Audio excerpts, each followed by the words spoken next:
Hello, listeners. Welcome to another episode of the Ripple Intent Podcast. I am one of your hosts, John Grant, and with me is Kyle. Say hello, Kyle.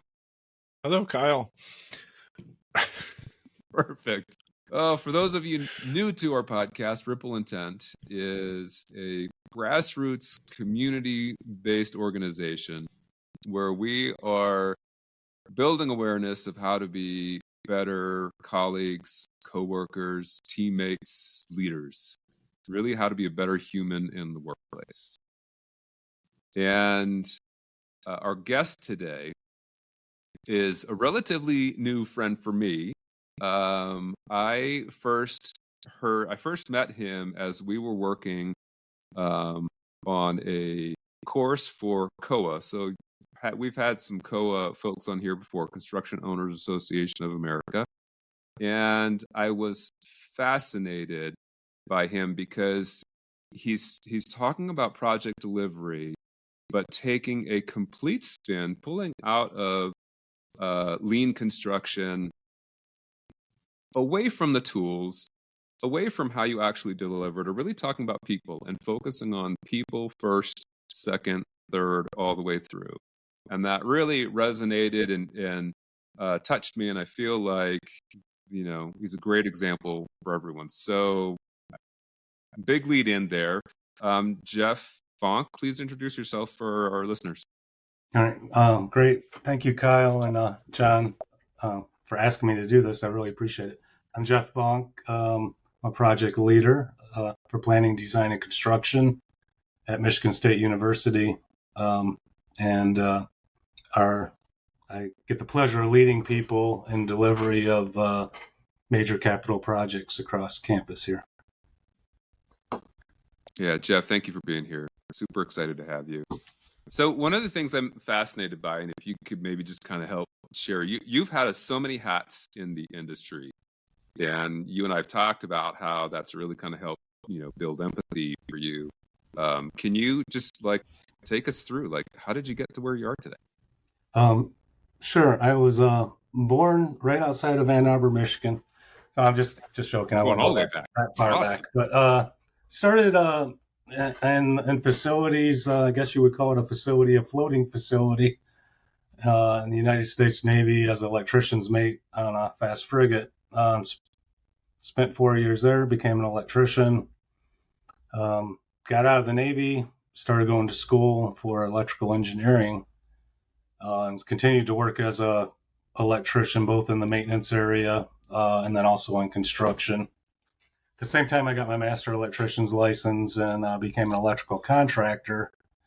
And so I was a contractor for a while on commercial, industrial, and some residential, high-end residential work.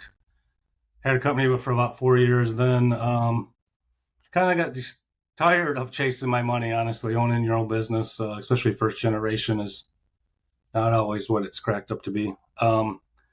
So I got an offer from the Medical University of South Carolina in Charleston, South Carolina, to lead their electrical division there, both in maintenance and medium voltage distribution throughout the campus. So I led a facility in a critical facility, teaching hospital, mostly hospital, with some teaching involved. I would say it was more hospital than teaching. Then decided to move back to Michigan after being in South Carolina for 17 years.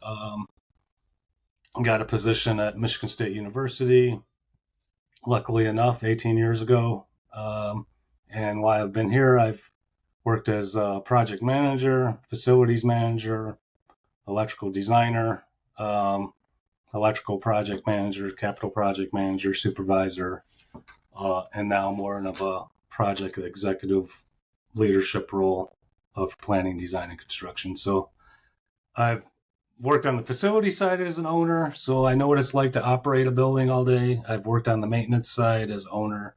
I've delivered projects as an owner, and I've also worked as both a maintenance electrician and electrical contractor. So I got more than great empathy for all the primary roles that you would find on a project and kind of really have real understanding of what it takes to get the work done. Yeah. Did you happen to start in the mailroom by any chance? Because that would complete the entire cliche.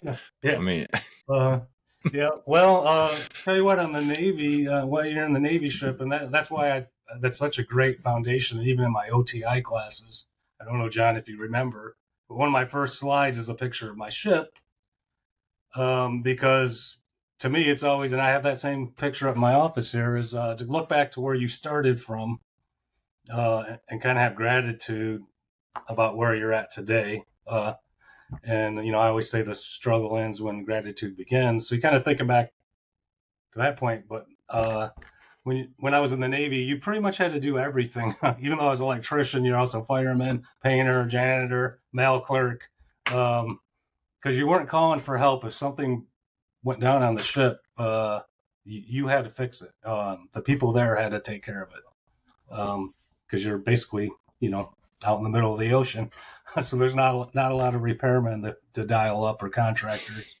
So yeah, I got a wide variety of experience there and really good education at a young age. How to deal with people too. Talk about a gathering of people like you've never seen.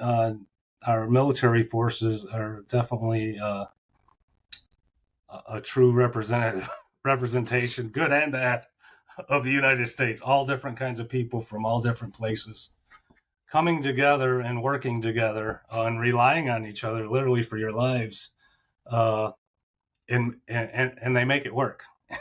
Somehow it works really well. So you talk about, right, having empathy for what it takes for all these different roles. I mean, so how does all this experience really kind of translate to your focus on people in project delivery over the tasks, the tools, the work itself?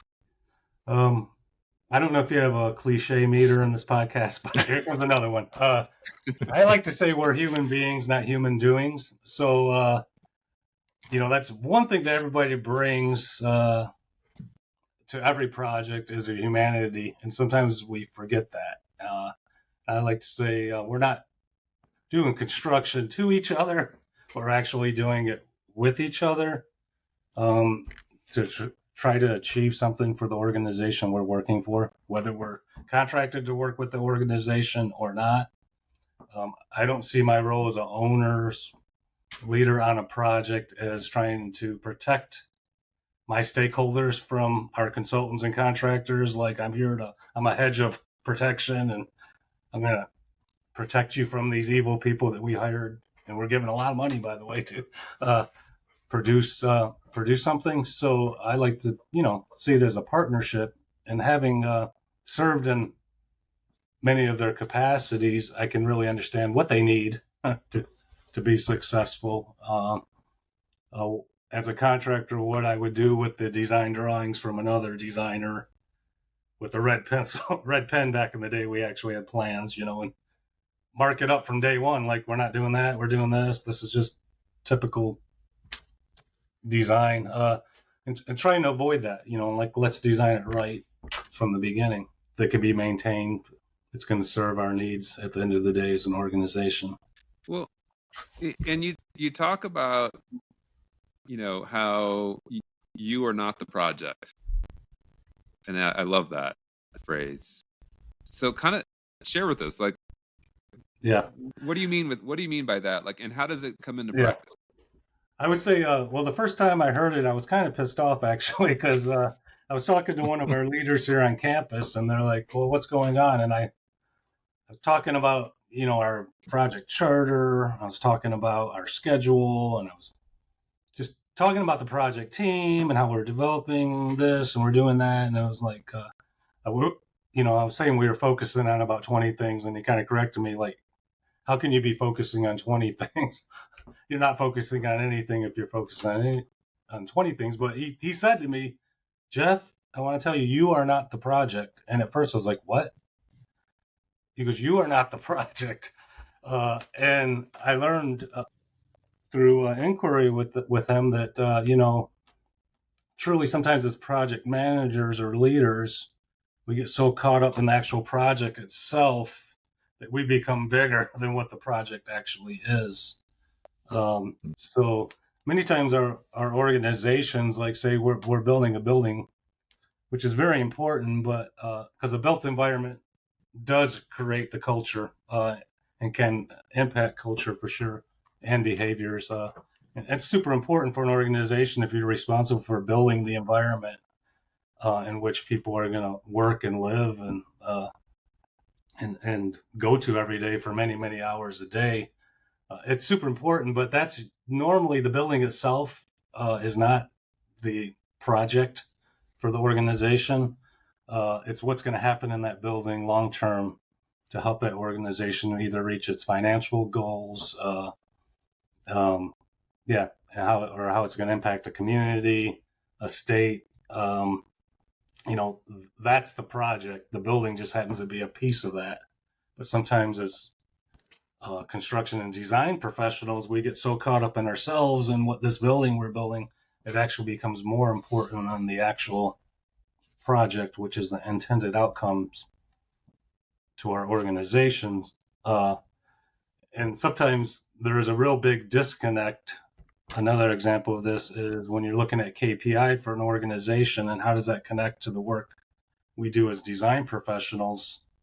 Because MSU is not the University of Maintenance or the University of Design and Construction, right? It's Michigan State University, and they're here for teaching and research and impacting the world and helping Spartans change the world. But what does that mean to me as a design professional in construction?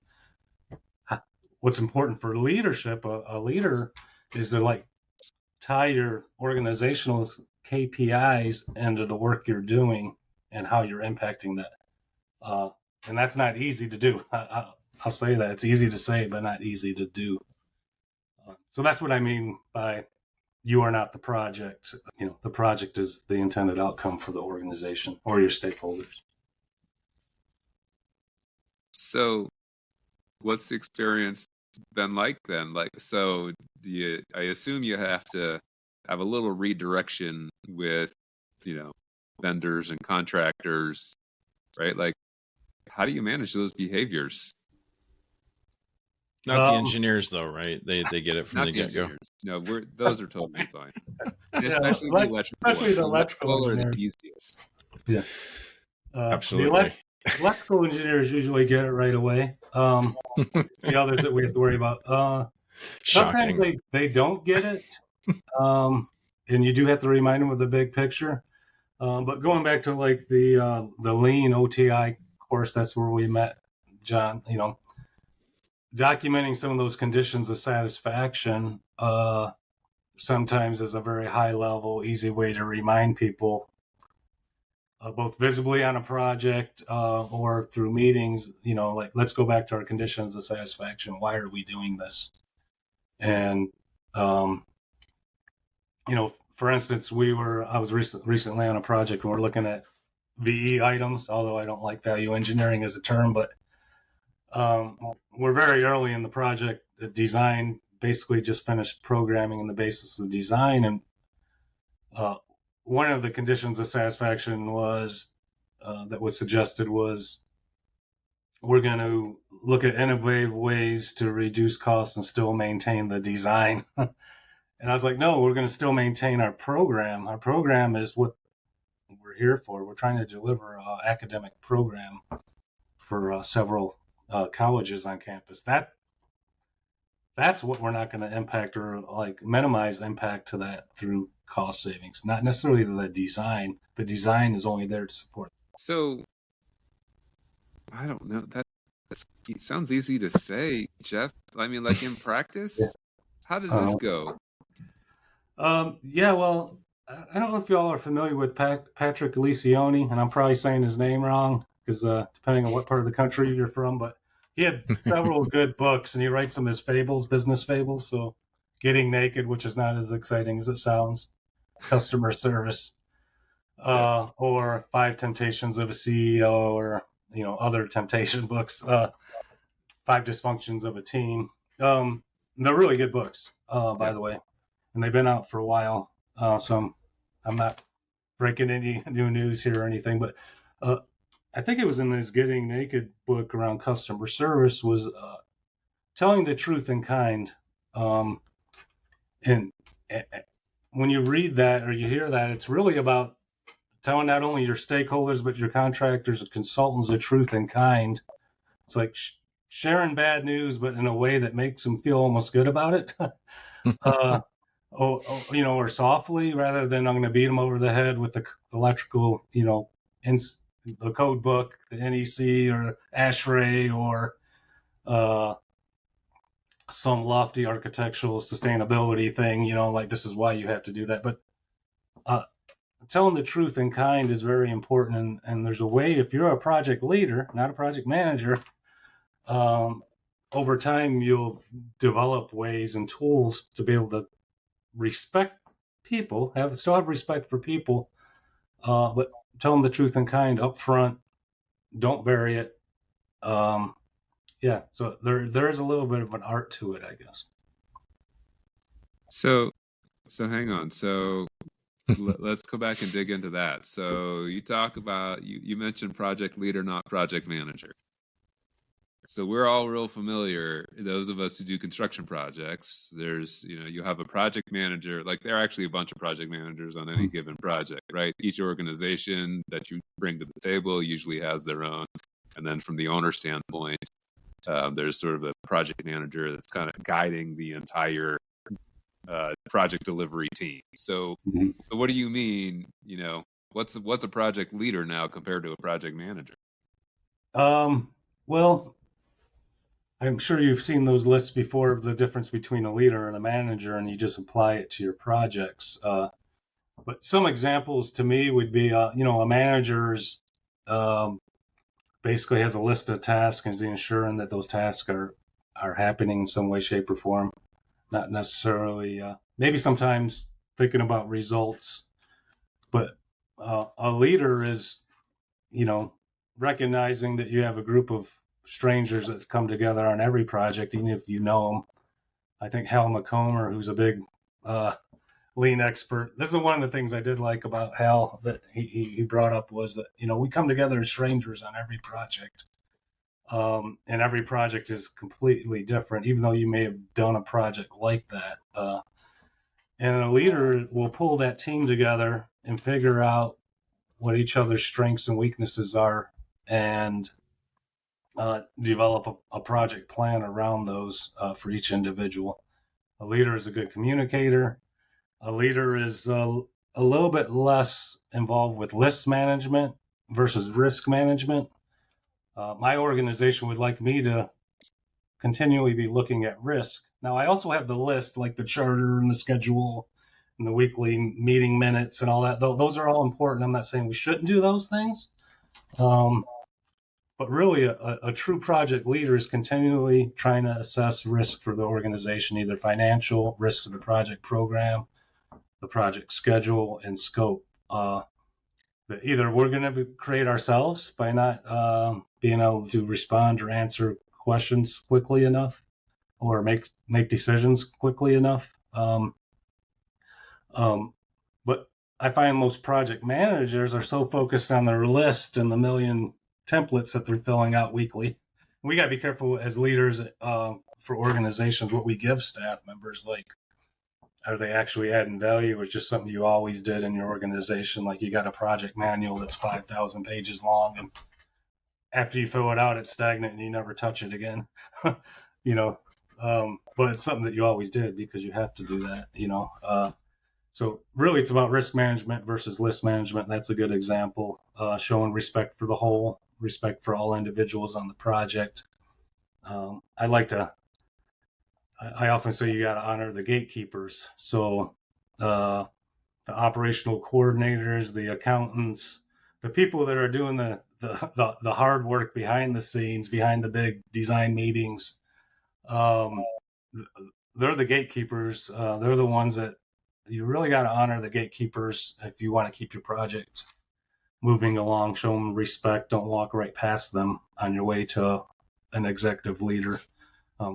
That can make or break you when you need them down the line to help you with something or help move something through. if you haven't honored them throughout a project, you're going to find out they can make life really hard for you. Well, that translates to what we were talking about earlier, and that's the behavioral piece. So you just articulated specifically what a project leader can do from a behavior standpoint to actually come across as a project leader as opposed to a project manager. Yeah. And so, if you could, I'd like to hear your thoughts too on the behavioral side. What other behaviors do you see, and do you hold your folks accountable to keep the focus on the people side of what we do? Because we could get projects done and be jerks to each other, but I believe that that's not what you're by any means advocating for, nor do you allow. Yeah. And so people always wonder, well, how do you actually do that? I would say one big thing on behavior that I've been thinking about a lot lately, and this goes beyond design and construction and the work we do, is there's not enough grace in the world, like giving grace, basically unmerited favor. In fact, we flipped. We're like at 180 now. Most people are very cynical, skeptical, and they get recognition and accolades for who can be the most sarcastic. And I'm very sarcastic by nature, and I like to joke around a lot. So I actually have to like check myself sometimes and like, maybe I shouldn't have said that, trying to be funny, but people are very, very cynical, skeptical, and, we got 3-minute videos we can watch all day long. How many likes do I get for that mean thing I said about that person, or, that meme, and some of it's all in fun and that, but when you're on a project, I often see people waiting for someone to screw up. And then as soon as I do, I knew they were. I said that, they sucked and they were going to do this. And it just is really poor behavior. So as a project leader, if you see that happening, you got to stop it. And you got to pull people aside and actually talk to them about it, about maybe the impact of some of the things they're saying or doing. You got to model being positive, optimistic, expecting the best and working for the best at all times. Maybe be so busy improving yourself that you don't have time to criticize others or talk about others, or a waste is gossip, and rumors. If you see that as a leader on a project, you cut it off right away, and you focus back to the truth and what you're trying to achieve. It's easy nowadays just to slip right in and you be present. I'm working on this as a personal goal this year, is to try to be more present, because my dang iPhone keeps telling me I'm spending 4 hours a day on my phone. I got it down to 1.5 hours this week average, which still is a lot of time. I mean, wow. I'm at home, and I'm looking at my big screen, but that's not entertaining enough. So I got to look at my little screen while I'm looking at my big screen.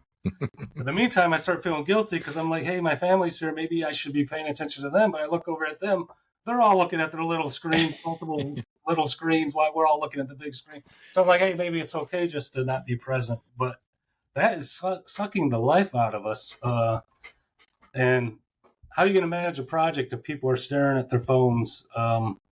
In the world of Teams, like we're doing now, we're online, right? It feels like we're together and it's great, but there's nothing that beats actually being in person. So you can't look at emails while you're multitasking, but you're really disconnected. You're not present. Being present is a really important behavior that we all probably need to work on due to this great technology. Like I've been thinking about autonomous cars and how great that would be, just get in the car and push the button. But then I'm like, now I can work on the way to work, on the way home from work, at home.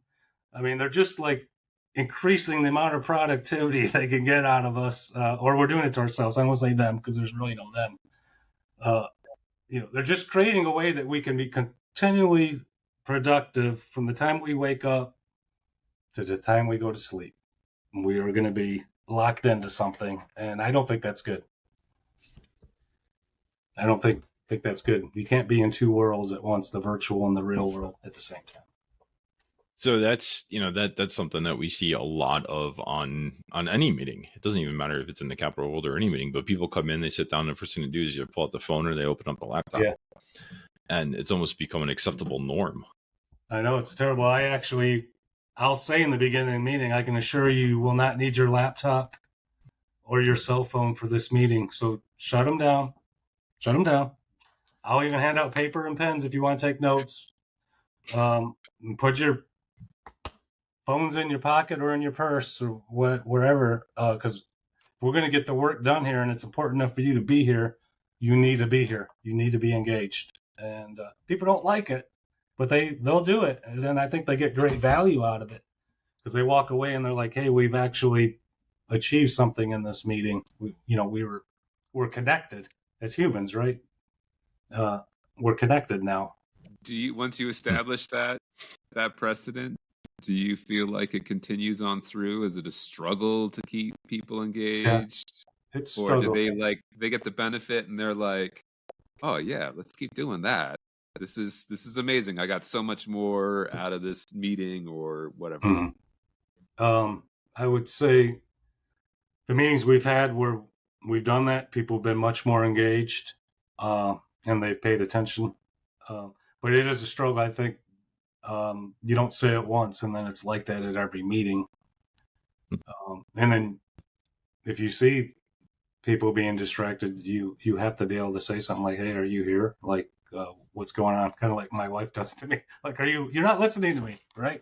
I'm just as guilty too. So I don't want to say, I'm perfect, because, it definitely is an addiction. It's like another drug. There's like a dopamine reaction of grabbing that and having that instant, and then I'm like, why am I looking at the weather for the 15th time this hour or whatever?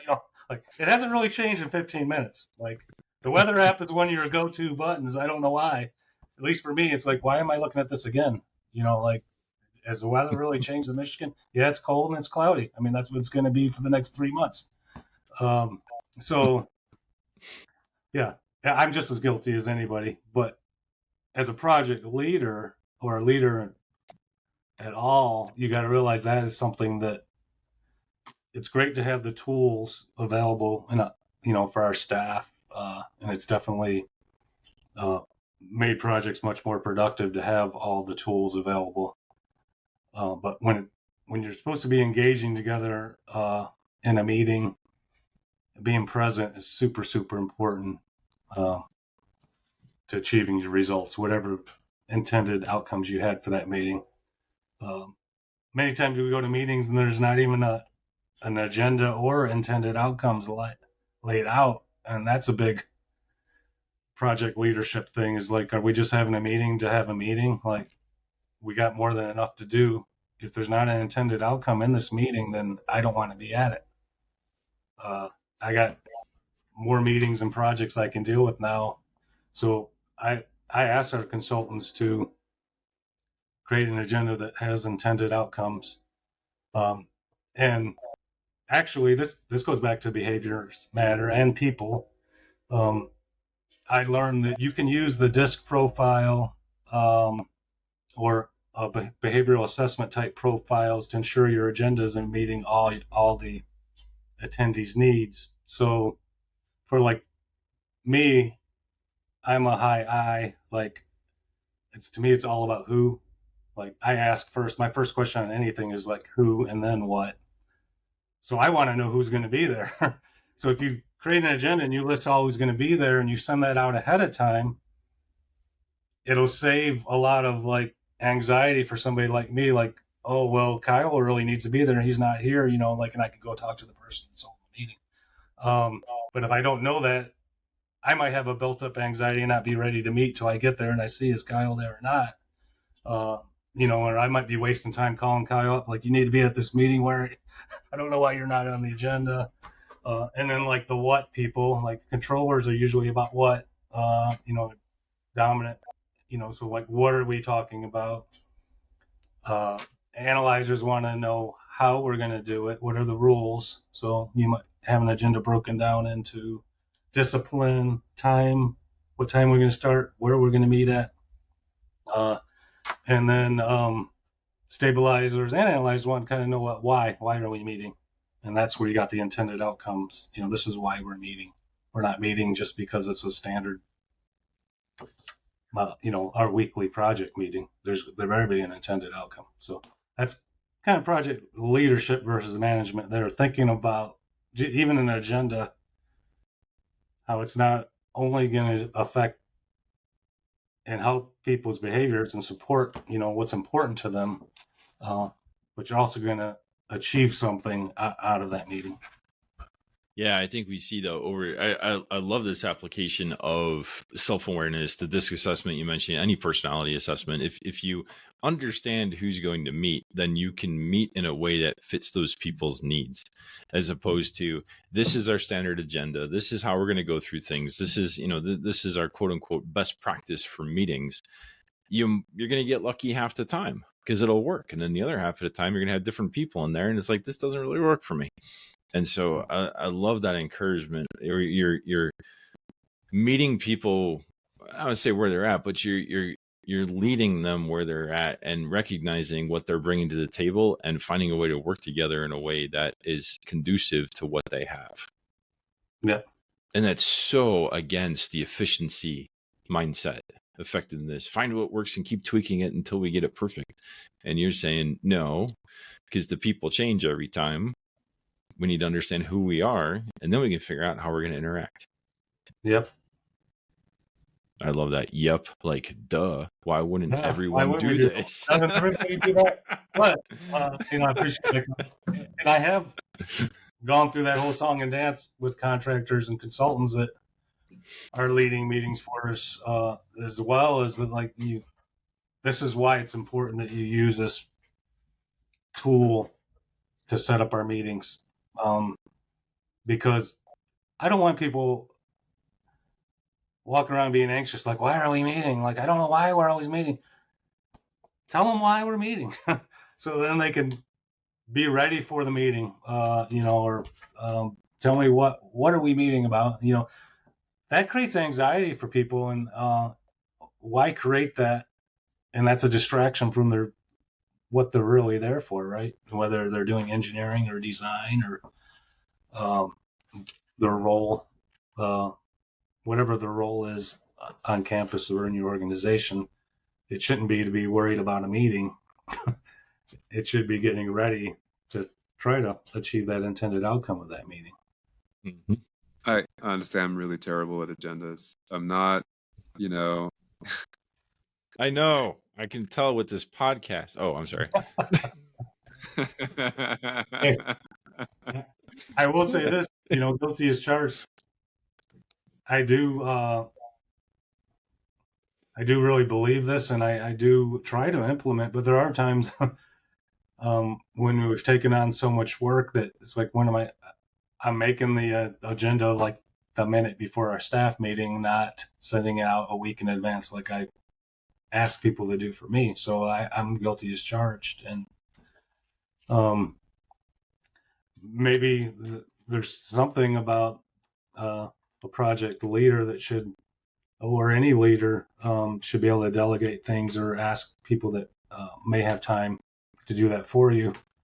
But there's a little controller in me as well, and it's like, no, it'd be easier for me just to do it. But if you're not getting it done in time, delegation is another thing. Is like, can you pass down decisions to the lowest responsible level in your organization to allow people to do their work and make decisions, or does everything have to go up to you? Now, I'm not one that everything has to go up to me, but there are those that I know, and I'm sure that you all know, that everything has to go to the peak of the pyramid, every decision, and then when you're working on a project, that can cause a lot of issues, especially when you have multiple projects and this individual is only one that can answer, and with finite amount of time, that can create a lot of problems. Yeah, that's a great point. I mean, you see that in organizations, right? On project teams, kind of all the above, right? If every decision funnels up to a point person, then you're going to suffer from roadblocks. And I see the behavioral change, right, of all the people downstream. Well, like, I can't make that decision. That's so and so's got to make that decision. Just keep Yeah. passing it up, and so you lose a sense of empowerment. You lose the engagement, Mhm. and it just takes longer to get things done. And the Yeah. project becomes about the decision maker, Yeah. right? So all those things funnel through. So we could probably spend a whole podcast talking about that in Yeah. itself. That could be another book, The Illusion of Inclusion. Like we want to feel like we're doing all these things and allowing all this input. And all these people have a voice. But truly, there's a few decision makers that can make the decisions. And I'm not saying that, there are some things that maybe it is most responsible to have like an executive making those decisions. But there's many, many other decisions that probably could be made by somebody a little bit lower in the organization. That are probably more apt, more able, and qualified to make those decisions. That's why they were hired. So. I got a great piece of management advice early on in my career, and that was if you can make everyone equally unhappy, then you've achieved your mission as the leader. Yeah. That was a good one. So did you say I'm more or less unhappy than the guy next to me now? Right. Let's rank our level of unhappiness Unhappy. and make sure we're all equally unhappy. We're all a little bit disappointed. All right, we've achieved. This is when we were going through the whole remember the compromise phase, and we're going to reach consensus. It was consensus on everything. Oh yeah. And it was at that point where people started realizing, consensus is kind of, we all gave up something, and that's how we came to like the lowest common denominator, and that kind of sucks. And people are like, that does. Maybe we should stop striving for consensus. Mm-hmm. And so you're right. We try to move at least in a powerful way to the actual inclusion. But recognizing if that's the environment you got, it's the environment you got. It still doesn't impact the behaviors you're talking about, though. You still can go through all those same things and still feel a part. And even though you might come out feeling like your decision wasn't the decision wasn't the one you wanted as a project team member, you're still going to feel like I actually participated in the conversation and I brought everything forward I could possibly bring because of the way we interacted with each other. Yeah. Just because they didn't decide what I wanted doesn't mean I don't feel like I was a part of it. Yeah. Most people just want to be heard and understood. And that's probably about 90% of the battle. And I know many times I've reached out to, because of my experience being in maintenance and facilities, I find it, easy to talk with tradespeople or, maintenance staff. Because I have a shared experience with them, but more importantly, I feel like we need that input to ensure that I need them more than they need me at the end of the day, and they see that respect, and then they do appreciate being asked, for their opinion. You just can't make promises that whatever they say is going to happen. And then you have to help them understand, make that link between the reality and the tension between budget and design and needs versus wants. But having that shared experience has really helped me to communicate effectively with people across the board. Yeah, for sure. Well, I love this, Jeff. I mean, that's you kind of, in a sort of understated way, breeze through all these different behavioral techniques and things that we can do. And I hope, our listeners, you kind of picked up on all those bits and pieces, not hit rewind and go back and listen again. There's so much good. Like, this is great. I love that you've developed this style that's seems very natural to you, that you can bring sort of from the owner side of the team. But honestly, anybody can bring these things to the table. It takes a little bit of thought, a little bit of mindfulness, and how we go about it to really maintain that respect for the people all the way around the room, and keeping that as the focus of project delivery. So we're about out of time here. I really appreciate you joining us today. It's been a fun conversation, and you're making me rethink a little bit about how present I am in some of the things I'm doing. And I'm gonna go turn my phone off for a little bit, I think. After I check the weather. Yeah, after you check the weather. All right. Well, I appreciate both of you, and I really thank you for allowing me to do this, and look forward to hearing the podcast come out. And anytime anybody wants to talk more about this kind of stuff, I love it. So, I'm open. bonk@msu.edu. Is my email, and anybody feel free to reach out to me if you want to learn more or talk more about this stuff. I love it. Appreciate that. Thanks, Jeff. Thanks for being here. Thank you. Listeners, you can find us online, www.rippleintent.org. Just showing my age because you got to say the 3 W's first. You can find us on LinkedIn, or, as Jeff just shared his email, reach out, continue the conversation with us. Come join us at Ripple Intent events somewhere near you. So thanks for joining us, and we'll see you on the next episode. Thank you.